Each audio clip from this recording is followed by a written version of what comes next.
What's up? Welcome back to my channel, and I've got some unboxing to do today, not orchids, but I got this water distiller which hopefully will improve the quality of my water. I was thinking about maybe investing into reverse osmosis water, but it's quite difficult for me to do it because I don't want to be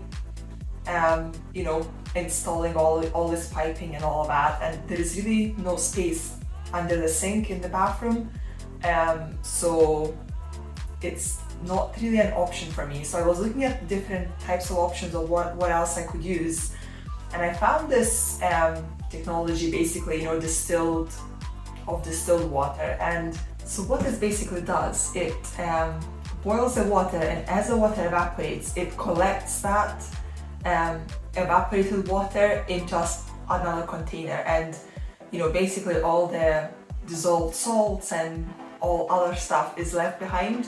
So I read some observations from other people, and they were testing this water, and it's basically comes at 0 parts per million, which is actually even better than the reverse osmosis water. And then I looked at some of the information. Apparently this water should be better than the reverse osmosis.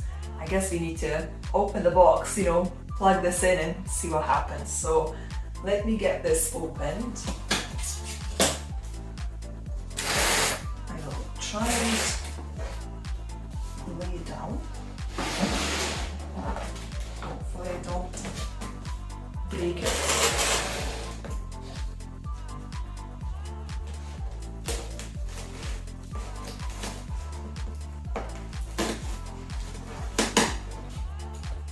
So currently my tap water is around 80-90 parts per million, which is quite high. When I initially tested it in summer, it was about 60 parts per million, and I thought that's actually not that bad, and I'm just gonna keep using my tap water. But as I was thinking about moving my orchid upstairs, I started testing the water in the kitchen, in the bathroom, just to make sure that it's all kind of the same. And when I first tested it in the bathroom, it was around 100 ppm, and I thought, wow, that is so much higher than what I had in the kitchen at 60 ppm. So I went back to the kitchen, tested that water, and that was also, coming at like 80 to 100 ppm. So yeah, I'm not sure what happened with the water, but since I'm trying to change my watering routine and I want to water my orchids 2-3 times a week, but at week ppm, so say 150 to 200 ppm maybe, that 100 ppm of plain water is quite a lot, and I don't know what's in it, so I can only really add a little bit of fertilizer to get to 150. It just doesn't make sense. So that's why I kind of started looking into this. So as I'm opening this, let me just get this out of the way. So here is what I see. So there's some labels on the underside here and at the bottom. I just honestly hope that this is not gonna just fall on the floor.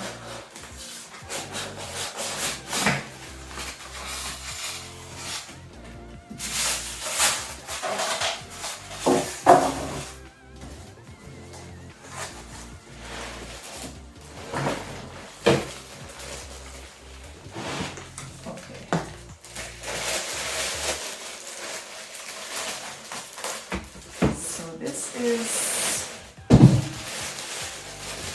device itself.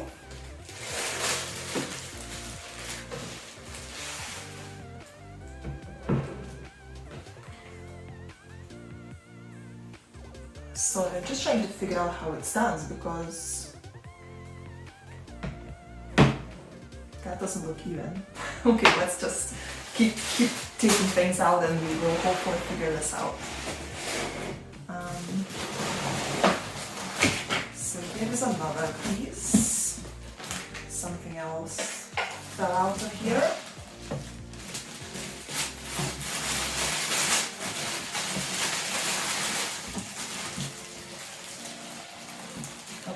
this is the container where the water goes into, I mean the clean water. So this is a 6-liter container. Yeah, so 6 liters would be 1.5 gallons, if that, is easier for you. So let me just actually take the rest of this out. So there's not much left, just these two. There's a bottle as well. So that's water distiller residue cleaner.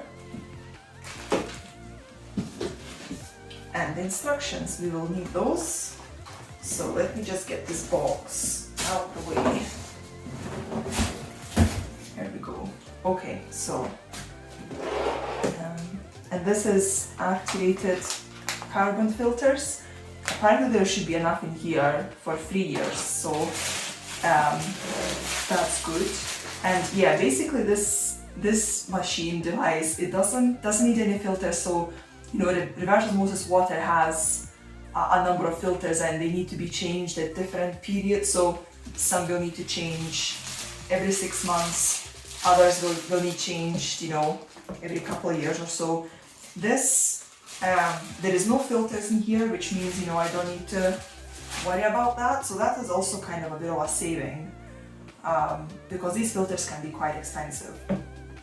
Okay, so this is just an empty bucket essentially, and I imagine that the water goes in here, then this just sits on the side, and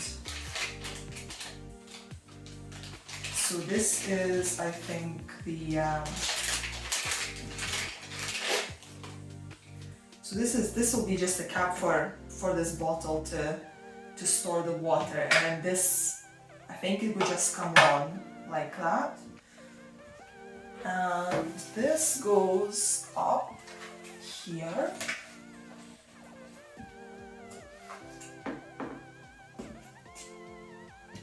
like that, and then it basically, I guess, will just sit something like that, so this water goes into this bottle here. We've got a cable as well, so let's unpack that. So what I'm going to do off camera is just go through these instructions, because I want to figure out if I need to add any of these filters in here or if there is one already inside, and then what I need to do basically to get started. I don't know if I need to maybe run, first batch of water and just throw it out, because it's probably not going to be clean yet, or how it all works. So when I was reading about this, it's quite a slow process, so for it to fill this can, it will take about 4 to 6 hours, so that's a very long process. But if that gives me a 0 ppm, I'm pretty happy with that. And I only need about 2 liters of water to water my plants, because I just have such a small collection, and this is 6 liters, so that would give me three waterings basically, which is more than enough. And if I want to flush my orchids, I think I will just get more containers, not exactly like this one, but it can be anything, right? So I'll just get more containers so I can store more water, because I need about 3 of these if I want to flush my orchids, because if I flush them, I go to town with that. So yeah, so I think I'll just get a couple containers to store water and just keep that. And yeah, so what I want to do next is, I'll go for instructions to figure this all out, and after I get proper water that can be used, I will take my TDS meter and I will just test my tap water and this, just so that we can compare and see if it does actually give us a 0 ppm, and if I remember anything that I forgot to tell you, I'll cover that at hand. So I'll see you in a bit. Okay, I'm back. This is the next day. I wanted to showcase you my dendrobium. Have a look at these big buds. These are ready to pop. So yeah, this is the next day. I've gone through the process of distilling the first batch of water, which I had to throw out. So that's gone, and this is the second batch of water. So this is supposed to be usable now. The process was so slow.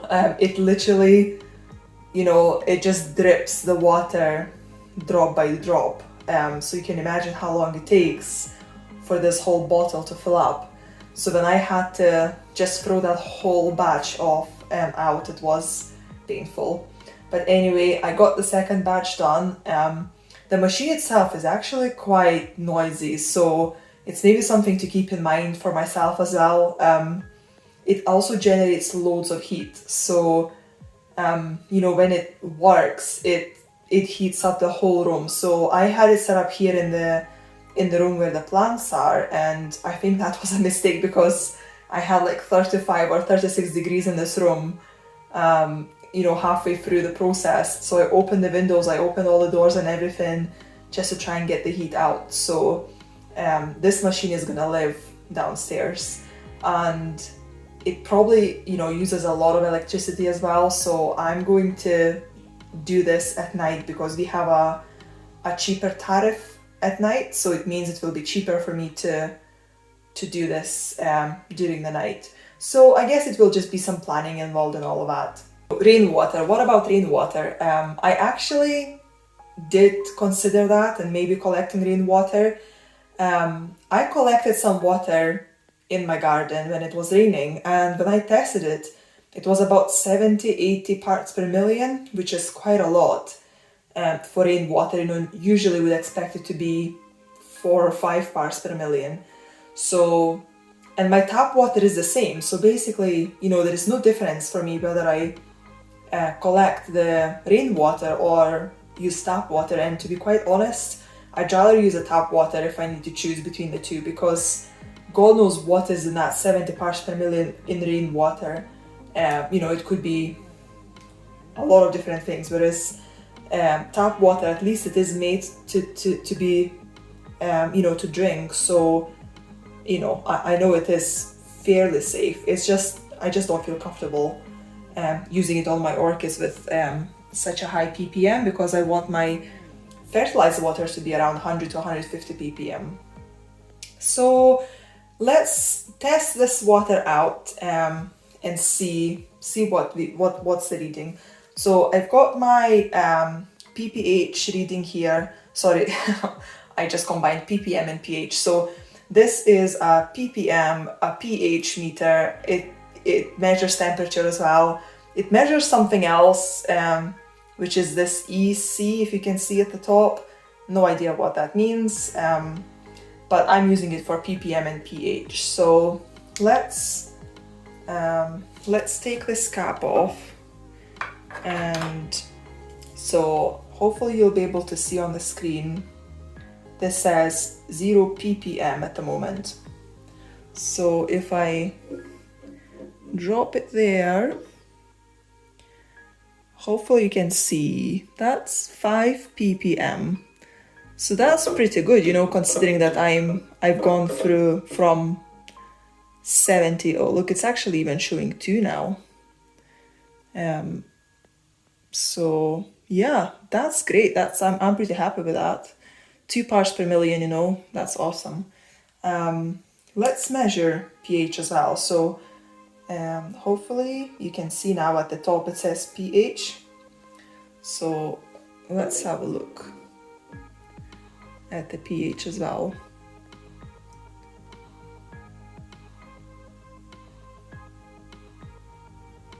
So at the moment it's quite acidic. So it's 6.2. That's quite acidic, to be honest. And it drops, actually, keeps dropping even lower.